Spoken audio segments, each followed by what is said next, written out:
Thank you for those kind words. Yes, I'd like to also pay our respects to the traditional owners of the land which we're meeting here today, and I'd also like to pay respects to the traditional landholders of the farms that Ian and I are privileged enough to farm throughout the wheat belt.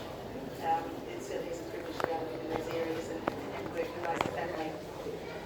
I'd just like to welcome everyone today on behalf of Regan WA Steering Committee, and thank you all for attending today, the official launch of Regen WA. Regen WA is about enabling farmers who are working on enhancing the natural capital and the resilience of their farming landscape. So it's trying to allow them to access current information and learning opportunities, and perhaps most importantly, the opportunity to network with other farmers walking a similar path. Regen WA can enable farmers who are engaging in their own personal on-farm R&D to share their successes and at times the non-successes with others, and perhaps ease the pathway for others. With issues such as encroaching salinity, acidity, increasing climatic variability, declining terms of trade, is a very important time for farmers to be able to work together and collaborate so that they can ensure a positive outcome, not only for our West Australian landscape, but also to enable the retention of our most valuable asset, which is people that are willing and capable of living and thriving in rural and remote locations. It's these people who caretake our landscape and provide the food, fibre and beverage upon which our lives depend that we need to support and encourage. Regen WA then is more than about just sustaining where we're at. It's about restoring both our landscape productivity and the lives and community of those who choose to live and work here. It's about encouraging innovation, diversity and vibrancy in our rural areas, and we're hoping that it's going to be lots of local value adding, so re-establishing lots of businesses in the rural areas with some of the wonderful produce that's created out here. So on behalf of our community, I'd like to welcome the Minister for Regional Development, Agriculture and Food, the Honourable Minister Alana McTiernan, and MLC, sorry.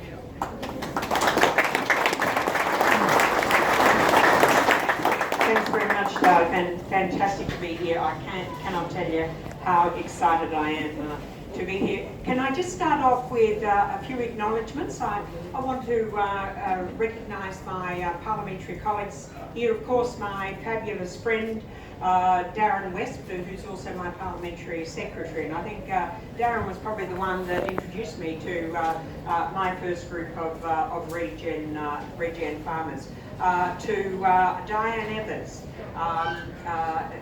one of my colleagues in the MLC. Diane has also been a great supporter of regen agriculture. I see Laurie Graham, a great friend and colleague representing Labor in the upper house. Now I also believe, and I can't see, but wave if you're here, but we did spot Terry Redman and Martin Aldridge here early on. Great, thanks very much for coming along. And of course we have Tony York here with us from the Farmers Federation. A very courageous move, Tony. Very courageous, but I think, you know, Tony is a man who's up for change. So it is really important that you've come along here today. Paul Bodlovic, who is the Chief Executive Officer of Perth NRM, Diane, obviously as Interim Chair, Justin Wolfgang and Keith Beckham, who have done such incredible work in getting this this whole movement and organisation off the ground, and also to Greg O'Brien. Really appreciate the support that Bankwest has been giving. I'm also going to acknowledge someone else, of course, and that is Dr. Mark Sweetingham, who is the Managing Director of R&D in the Department of Ag.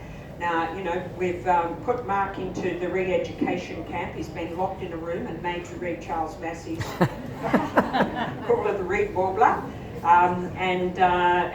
Mark and his team are really working hard to bring to bear to engage with the deep science that underpins regenerative agriculture. Now, when I first came here today, I was like, I've met hardy perennials like Di Haggerty many times, but it's always great to also meet new farmers that are newly coming into this new area of practice. And I had the great pleasure of meeting Kelly and Steve Ford and their young children, and from Williams, intergenerational farmers, but people saying the same message that we've heard over and over again, that we wanted to bring the values, our personal values, the way in which we live our lives, the way in which we raise our children. We did not want that disconnect with the practice that we were engaging in as part of the traditional farming practice, or farming practices as it has become. We wanted to put all of our personal values around sustainability, about healthy and clean lifestyles into the work that we do each day on our farm. And this is a message that I have heard over and over and over again from farmers as they go through this journey. It's a message that also, and I find this is really interesting to understand the difficulty that many of you are having, perhaps with some of your colleagues or some of your people in the farming community. I know in Parliament, I've been accused of reading a book.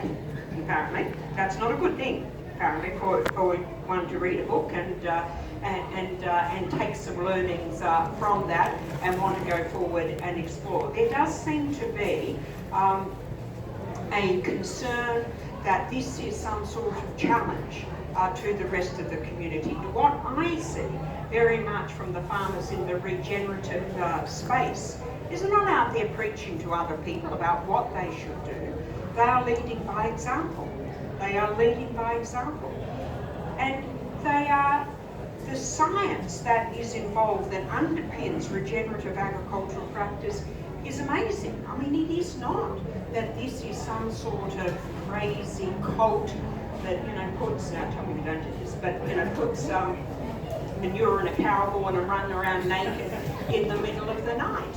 That is not what this is about. This is about understanding very profoundly the issues of soil biology, the issues of how plants take up the nutrients from the soil. It is understanding how you keep that complex soil biota alive all year round. I mean, this is deeply scientific stuff. And it is also, and I really also appreciate that many of you, and I think probably Nick Kelly was the one that first, really set out for me, the economic argument here, that we have just made yield the king, whereas in any other business activity, it is profitability. So just getting yield and yield increasing does not necessarily increase your profitability. If you can liberate yourself,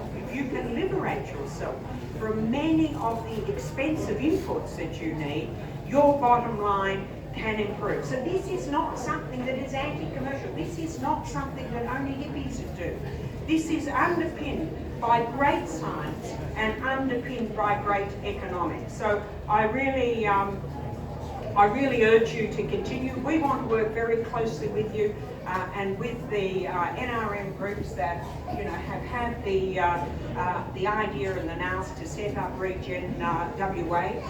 We are hoping towards the end of the year that we might be able to assist you to have a really very big and important conference where we bring all of that science and economics and learning together to create, to really spread the word and make it accessible to farmers across the state. Now we also, Deptford, we are now working with 5 landholders who are using regenerative practices to capture the data to underline improved soil health, crop production, quality and profitability. We're under the leadership of Dr. Mark Sweetingham, that we are going to be setting up a regenerative agriculture roundtable to really guide how we go about doing that detailed research so that we have long-term credible science that can underpin many of the practices. And that has traditionally been the place of the old Department of Agriculture, now the Department of Primary Industry. We think that longitudinal studies is absolutely the sort of work that government agriculture should be in space. And I'm very pleased that Mark is going to lead that process. We are proposing, subject to the deliberations of the roundtable, to set up these trials at the Wongan Hills Research Facility, and that will, as I say, that will help us really understand in the time-honoured mechanism of controlled experimentation to really test the science that is underpinning those principles. So that is, and I guess that's our announcement today, that we are going to be doing this. We see this as a valid part. We will be continuing to put massive focus on